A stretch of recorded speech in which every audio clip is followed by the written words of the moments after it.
What I'm about to show you is not a normal forecast. This is one of the most dangerous setups I have looked at in years, and if you live anywhere east of the Rockies and west of the Appalachians, this video could be the single most important thing you watch all week. I'm not saying that to get your attention. I'm saying that because the atmosphere is loading a weapon right now, and by tomorrow afternoon, that weapon is going to go off across a stretch of the country that is home to millions of people. We are talking about violent, long-track tornadoes. We are talking about hail large enough to cave in a windshield. We are talking about winds strong enough to level barns and snap power poles in half. And we are talking about a timeline that gives some of you less than 24 hours to get your plan together.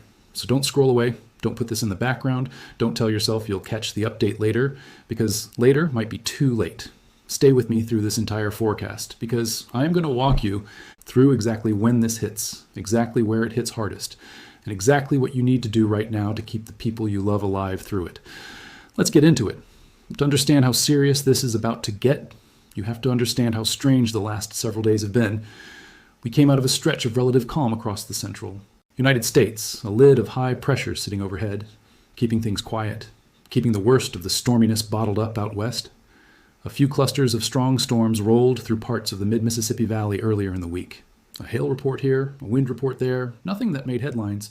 People got comfortable. I understand why. But comfort is exactly what makes an event like this so dangerous, because the atmosphere doesn't care whether you're paying attention or not. And over the last 36 hours, every single signal has been screaming that something historic is about to unfold. The model agreement on this event is, frankly, remarkable. I don't use that word casually. The overnight run of the European model, the 12Z Euro that we lean on so heavily for these setups, is locked in step with the American GFS and the Canadian model, run after run after run.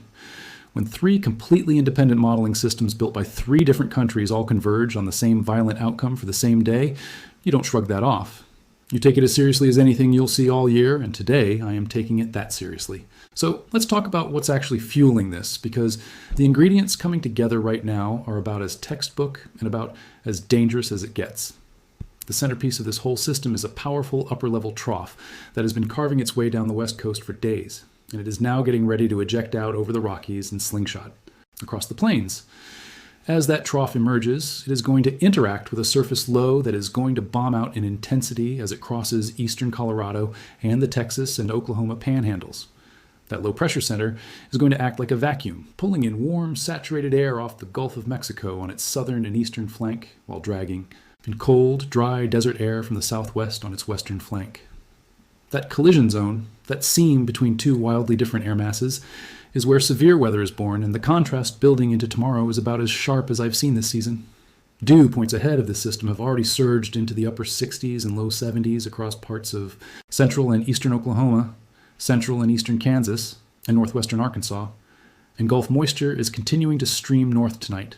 Combine that thick, humid air with explosive wind shear from that incoming trough, then add in extreme instability building through the afternoon hours, and you get an atmosphere that is essentially begging to produce long-lived, rotating supercell thunderstorms. Now let's walk through how this actually plays out hour by hour, because the timing is going to matter enormously for millions of people. Tomorrow morning is going to feel deceptively normal, and that's exactly what worries me. Skies will start out mostly sunny across the threat area, temperatures will climb quickly into the mid to upper 80s, and the air is going to feel thick and oppressive. That sunshine is not a good sign. It is fuel.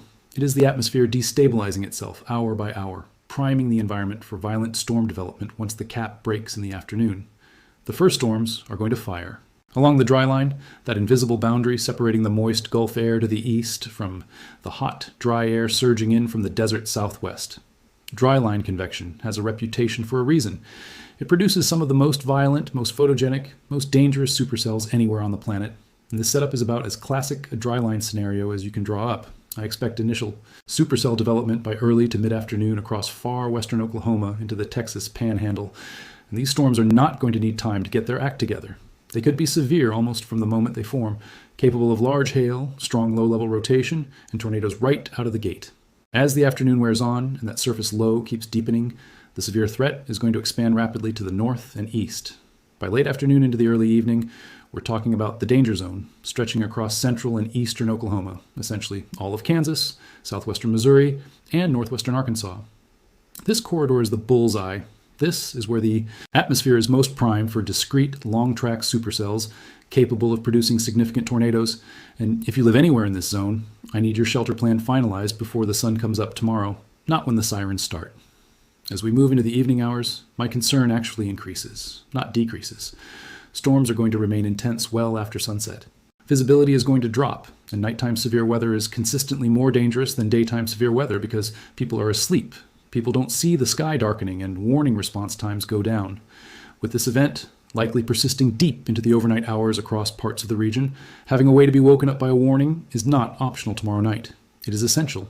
Let's talk specifically about the tornado threat, because this is the piece of the forecast that concerns me most.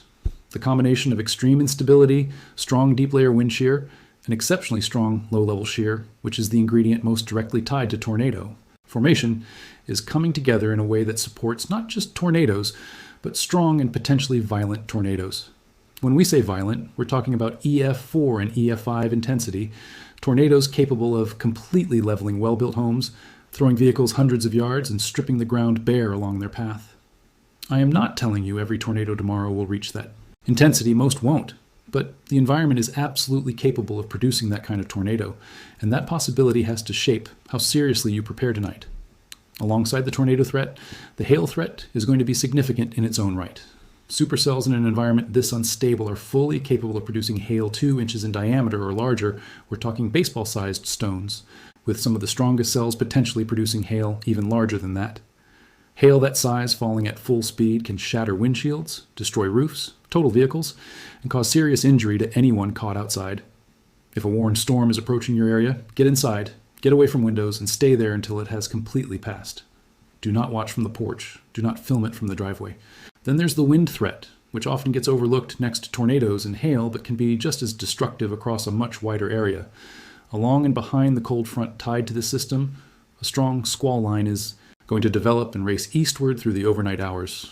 Squall lines like this one are capable of producing widespread straight-line wind damage, and we could see gusts of 60 to 80 miles per hour, with isolated pockets even stronger inside bowing segments. That kind of wind will snap trees onto homes and roads, take down power lines across entire counties, and cause real structural damage to weaker buildings.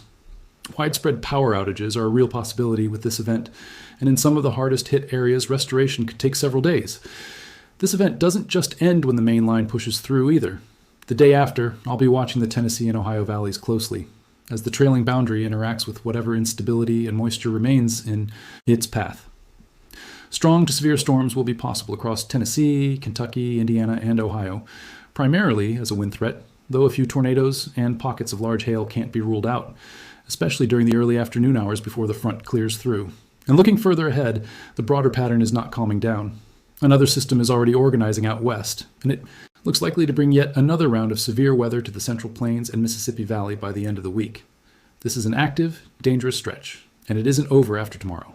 On the temperature side, the contrast around this system is going to be extreme. Ahead of the front, record or near record high temperatures are possible across parts of Oklahoma, Kansas, and northern Texas. Some locations could challenge all-time daily record highs. Behind the front, temperatures are going to crash. Areas sitting in the upper 80s during the afternoon could fall into the 50s within just a few hours of frontal passage. That kind of dramatic swing is a textbook signature of an unusually powerful cold front, and it's another sign of just how much energy the system has behind it. The storm will bring rain that parts of the drought-stricken southern plains genuinely need, but it's going to fall in short, intense, heavy bursts rather than slow, soaking rain, which means a lot of that water will run off rather than sink into parched soil. Some relief is coming, but this single event is not going to erase the drought across Texas, Oklahoma, and Kansas. Now, I want to talk directly to you, wherever you're watching this from, about what you need to do in the next several hours.